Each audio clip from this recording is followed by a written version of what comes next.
What's up, YouTube? So I'm back with part 4 today of my recruitment series where I walk y'all through my entire process of joining the United States Army. I do speak of those different topics in part 1 through part 3. So if you have not watched it, then you need to go back and watch it. And I'm going to link it probably over here somewhere. But yes, part 1, I told you about why I even chose to join the military. Part 2, I talked about my toss-up between the Army and the Air Force and the pros and cons that come with both of those branches. And in part 3, I talked about why I chose to come in the military enlisted instead of officer when I have a bachelor's degree. And here today, part 4, I'm about to give you my journey with my official Army recruiter and choosing my MOS, which a lot of y'all asked me about. How did I end up with 68 X-ray when the recruiters basically aren't budging about this MOS? We're kind of like that unicorn MOS. And so I'm here to debunk some myths about that and just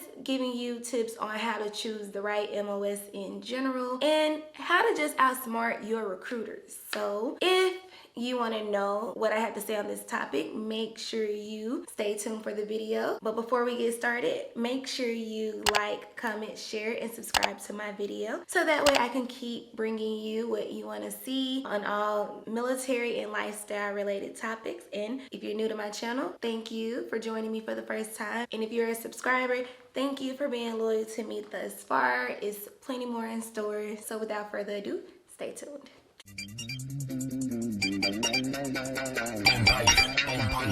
Oh yeah, Call me, beat me if you wanna reach me. Just sit and wait until I hear myself one day. Alright y'all, so for this video you will see me looking at my phone quite a lot because I do still have text messages and just proof of my process that I kind of want to just go back to, like, to help me recollect exactly how the process went. So if you do see me looking down or trying to find information, then that's what I'm doing. I'm also going to post it on the screen when I do, so that way you can know exactly what I'm looking at. So I had told you in part 2, I believe, when I was choosing between the Army and the Air Force, that I had an Army recruiter, my first one, back in 2018, 2019, but it wasn't until I moved back home after I graduated that I ended up getting a second Army recruiter, and she is the one that put me into the Army.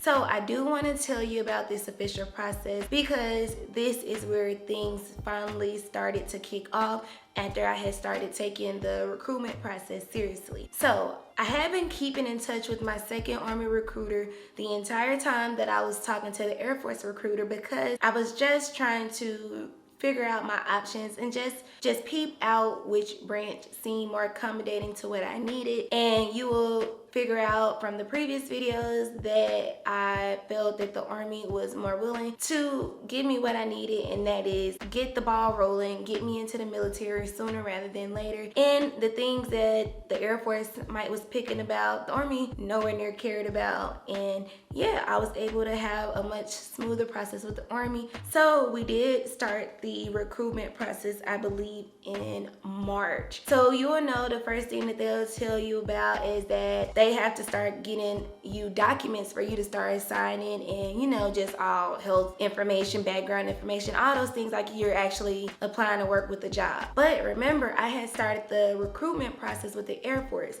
So it was actually a process where my recruiter had to get my records pulled from the Air Force recruiter, which I think took about 30 days. They had to release me in order to start the process with me. And that even happened when they had to release my records from Nashville when I started the process at the beginning. But yeah, that was something that my recruiter had to worry about. She didn't really pressure me about that until it was time. So some of the things that you will get with the paperwork that your recruiter needs to start the process, you know, is like your health history. Like if you have tattoos, they'll be asking you about your vision, anything like that. that they might need to know about, that where they can like turn you around at the beginning. That's what they're going to be asking you about in their paperwork, you know, gathering, I think, like your high school diploma and like birth certificate, all those type of things. That's what she needed me to fill out. Like I had told y'all, when you're joining the military, they are very specific about what size they want you to be. So even if you're not necessarily considered out of shape, they look for new recruits to fit in a certain category so they can know if they should even bother with you. And me being 5'1", I'm very short. Me having the shape that I have, I've never been in that set category. I've never seen a set black girl fit those categories, which a lot of people will debate. That's something else in itself. They always said that I need to be like 130, 137. And when I was starting that process, I was like 140, 142. And I know I've always liked my weight like at that 140, 145 range. But to them, that was considered, you know, as far as stepping on the scale, that will be considered overweight. But in that instance, that's where it comes into getting taped. And if you're somebody like me, you go to the gym, you lift weights and stuff like that, you're naturally going to appear heavier on the scale because you lift weights. And that was something that I knew could make me appear like I wasn't going to fit the standard. But if you looked at me even now, you will know that I'm not out of shape. You'll know that, oh, she just got some muscle on her. They'll always reassure you that they just need to do a tape test, which if you do have, well, if you are a person that does not fit that set weight range, if you never have, you'll probably be getting taped for the rest of your military career. So yes, I had to get taped, and she was not worried about my weight. She was like, you are good, you fit the body fat range, that's all we need. And I'm like, yeah, of course I know I fit the body fat range, I just knew I was going to fit the scale range. Whereas the Air Force was like, no, you got to fit the scale range, even though I know that was probably not even all the way facts. But yeah, she just had been monitoring my weight the entire time I was doing my paperwork, just to make sure that I was staying on top of my game and not getting too comfortable in packing on weight during that enlisting process. So since I had already took my ASVAB and got my score, that process was good. We could officially start the job search. As you know, your recruiter will ask you to send in your request of your top 5 jobs, and that's what I did. I had a list of my number 5 jobs that I was interested in. And you're probably hearing, like I heard, that, oh, medical jobs are so promising. They're the easiest to transition into when you go back to the civilian sector, and they live better than other MOSs and line units. So if you're looking at jobs in the military, it needs to be medical, blah blah blah. I know y'all are hearing that now. So of course I tried to keep that in mind when I was looking at jobs. And at first I was more open-minded. So my first job was 68 X-ray, but my second job, I told her any of the 68 series. Then from there, I'll ask for 46 Romeo, which is a broadcast journalist. Number 4, I asked for either 36 Bravo, which is financial tech, and 42 Alpha, which is a human resources specialist. And number 5, y'all, I asked for a paralegal specialist because when I was in college, I had a paralegals minor. But paralegals was boring learning about it, y'all. Like, I had to take a lot of law classes, like litigation. I was taking like family law, criminal law, which nothing was wrong with that. I just knew that that's not anything I wanted to do long term. But I did ask for it, and I was like, maybe that's why I did choose it as a minor when I did, because I probably was gonna have this job in the military, blah, blah, blah. So basically, she sent me a list of the jobs that she had in the system, which I'm gonna pull up for y'all. It was basically not anything I wanted. So as you can see on the list, she had like some 13s, a 35, which the 35 series I believe is like the intelligence series. So some 13s, 74 Delta, she had 35 Foxtrot, she had the 25 series, which is like IT series. Oh yeah, and she was also offering me 25 Bravo, but I just truly was not interested in 25 Bravo, even though when I was asking people, they was like, girl, like, you know how much money you gonna make in the civilian world once you transition out by doing IT work. And you know, I was like this close, I'm talking like this close to choosing 25 Bravo, but I was like, man, that's gonna be such a big gamble, because one, I've never done any major things with computers. So yes, I might get in and figure out a new love for computers and be promising a good job when I get out, but I don't want to be in the military thinking about the job I'm gonna be doing once I'm out, especially if I'm about to be doing this job while I'm in, and no telling how long that might be. So I don't want to put all my eggs into that basket of it being promising to me towards the end. I'm like, what's gonna be promising to me as I go through everyday life? And I was just like, I don't really see me doing no IT work every day. And then they were like, that's a very field heavy job. But then again, I don't really hear too much about no 25 series soldiers, so they might be somewhere living life. And with the 27 Delta, as much as I wanted to see if it was truly something there with me being in that field,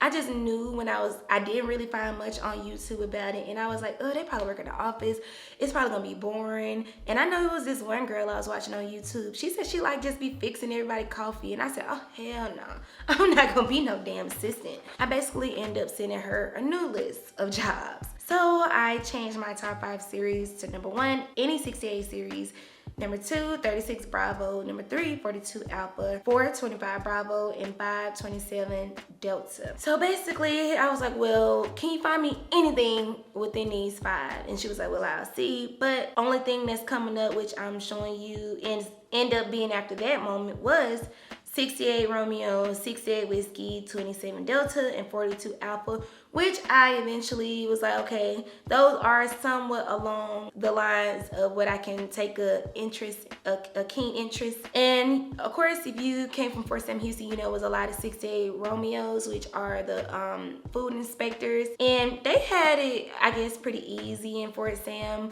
So if you're thinking about 68 Romeos, I think they pretty much like their MOS. Of course, 68 Whiskey, I didn't know at the time, but 68 Whiskey was being thrown out a lot, and I didn't realize it until I got to basic and saw we had like hundreds of 68 Whiskeys, and they were like, dang, it is no way all y'all want to be 68 Whiskeys. And so I'm so happy I didn't fall victim to that. Even my recruiter was like, I want to suggest 68 Whiskey. 27 Delta, of course, I was telling you why I was like, I really don't want it. And then 42 Alpha, I was like, okay, so let me tell y'all my thought process on 1 and 42 Alpha, right? So I was thinking about 42 Alpha because I was just thinking about it being in an office setting, and I was hearing from other people like, oh, they got it good too. They deal with like the records and stuff like that, and they be getting first dibs on duty stations and things like that. They were like, they got it good over there, the 42 Alphas, and so and so.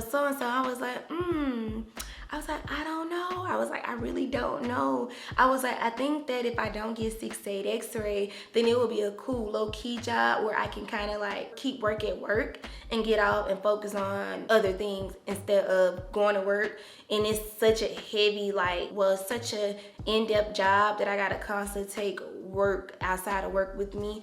And I was like, maybe 42 Alpha wouldn't be that bad if it's just kind of like a means to an end MOS. And of course they had like a short AIT, and I was like, well, they might not be that bad. So I was like, okay, let's keep 42 Alpha at the top now, since you're telling me no 6-8 series are coming up. So basically, y'all, I was already in the mindset that I wasn't getting 6-8 X-ray, but I knew I wanted to leave because I had already went through all this to join the military, and I'm just like, I'm joining now. Like, it is what it is. So yes, y'all, let me just sum up my decision to go with the MOSs that I was throwing out there to my recruiter. Is that a lot of them I could see myself doing, but I didn't really know what the job would entail.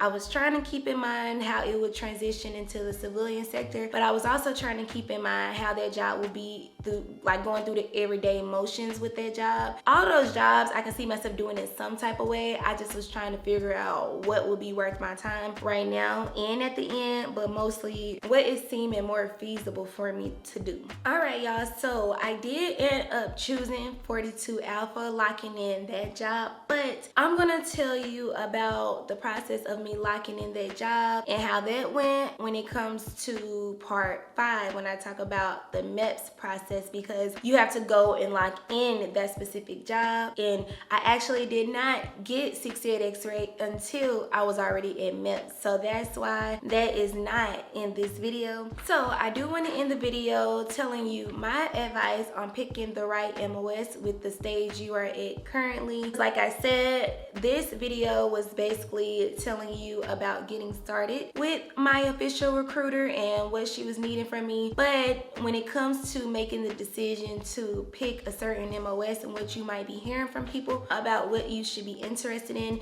then this is what this video is about. So as soon soon as you lock in the job that you want, you'll be heading straight off to MEPS after that, because there's really nothing else to wait on. But I actually had a halt in my MEPS process, which I will also bring up when I talk about going to MEPS, because I did something to get in trouble, y'all. So my advice on choosing the right MOS is, number one is to know what you want and to stick to it. Yes, as you can see, I had a variety in what I wanted, but they were pretty much all over the place. So if I were to have gotten all of my picks, it would have been much harder to even make a thorough decision, because I was sending myself each and every which way to choose a job that I wanted to do. So I'm telling you right now, if you know that it is a specific set of jobs that you want, stick to those top 3 and that's it. If those don't come up in the system, then I would tell my recruiter, well, hey, maybe it's not meant for me to come in with your branch then, because they're constantly not letting my MOS that I want show up. Number 2 is to be patient and do not rush until they give you the job that you want. So you know what you want to stick to, and you know what you have your eyes set on. So do not let them rush you into thinking you can't wait on this job. There's no way this job is going to come up,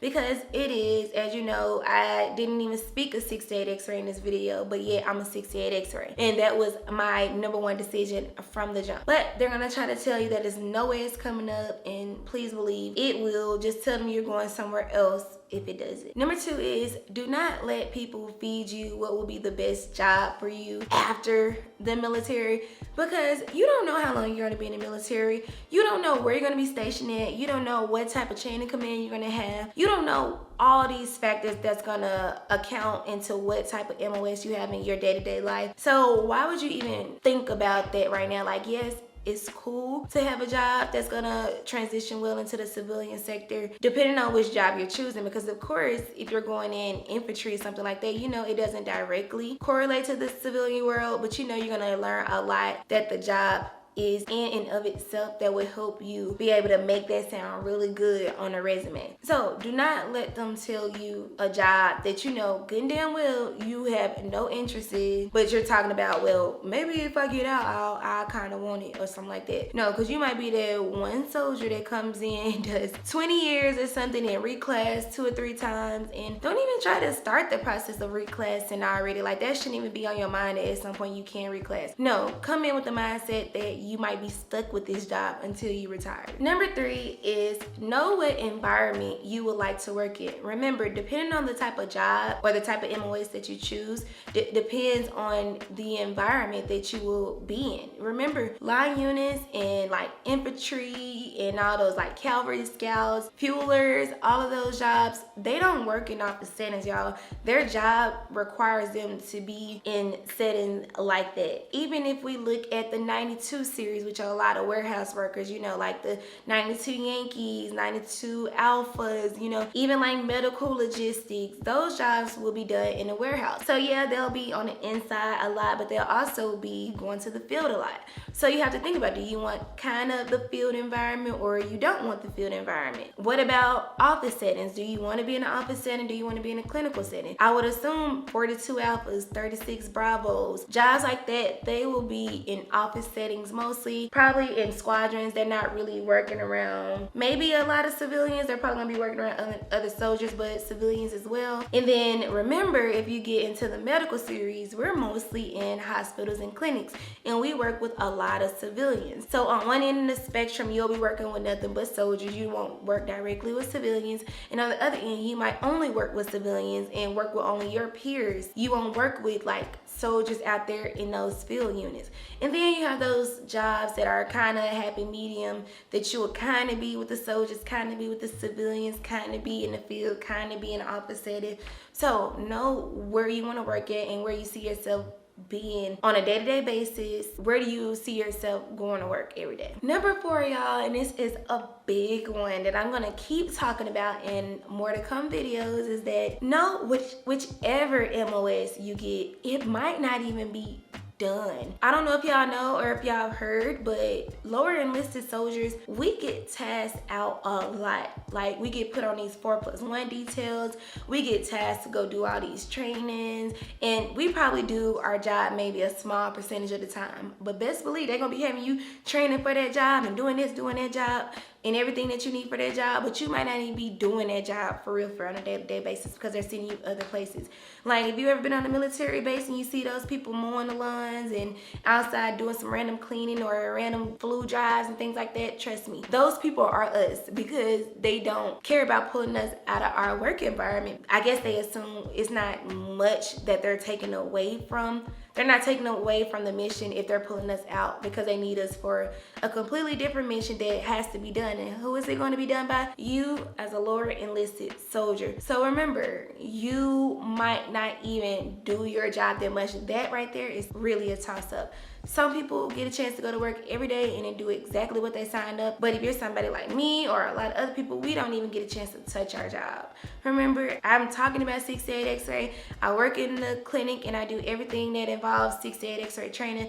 But when I go to work every day, they have me acting as an NCOIC. So my job on a day-to-day basis is accountability and management of the clinic. So I have to watch behind the scenes in the limelight like this, all the 6 to 8 x-rays really doing their job because they had me doing a damn admin work. And remember, 6 to 8 x-rays, we do a lot of front desk coverage. And that's what they say is a part of our job. So, and number 5, know which branch you want to join and which branch allows you more opportunity to get that job. Remember, the biggest thing you will hear about the Army is that they are very promising when it comes to career-like jobs.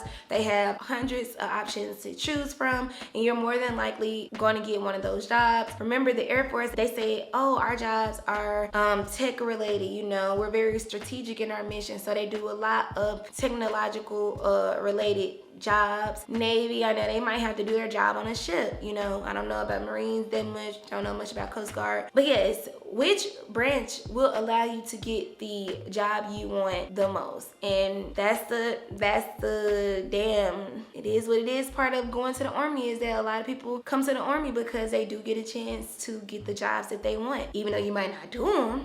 But you get to sign it on a dotted line. And one thing they will promise you is that you can get that job promised to you because you get to get that written into your contract. Whereas the Air Force will tell you, oh, you come in open contract and you might get the job you want and you might not. It's really depending on what we want you to do. I was working with some Air Force 6 to 8 x-rays, but I think theirs is like mental health specialists, and they were definitely out, y'all. They were there. But when you ask them how did they get that job, they were like, oh, I asked for it, or something like, I don't know, I didn't even want this job. So it definitely is a toss-up. You never know. You can definitely be in a job you want to be in and in the branch you're choosing. So in that case, oh yeah, and don't forget, Navy also had mental health specialists and AIT with us, learning the exact same curriculum as we did, and went off to do it with the Navy. The number 6, and I'm gonna throw that in there, is don't let the recruiter talk you out of the MOS that you want. Their job is to get you into these high quota MOSs, like those 88 mics, those 68 whiskeys,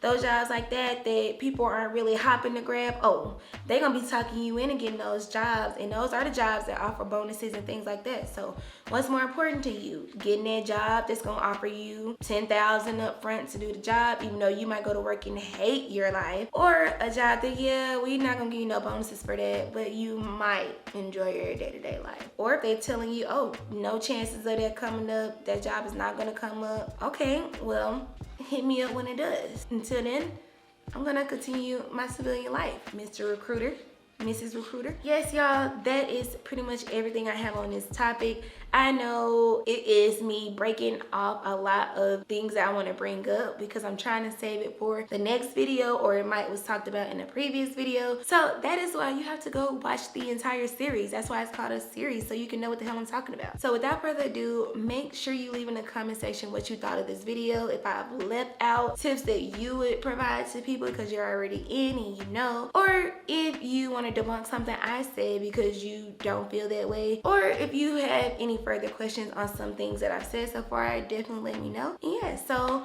make sure you like, comment, share, and subscribe to the video, and stay tuned for part 5 where I talk about my MEPS experience and getting ready to ship out to basic training. Thank you for watching.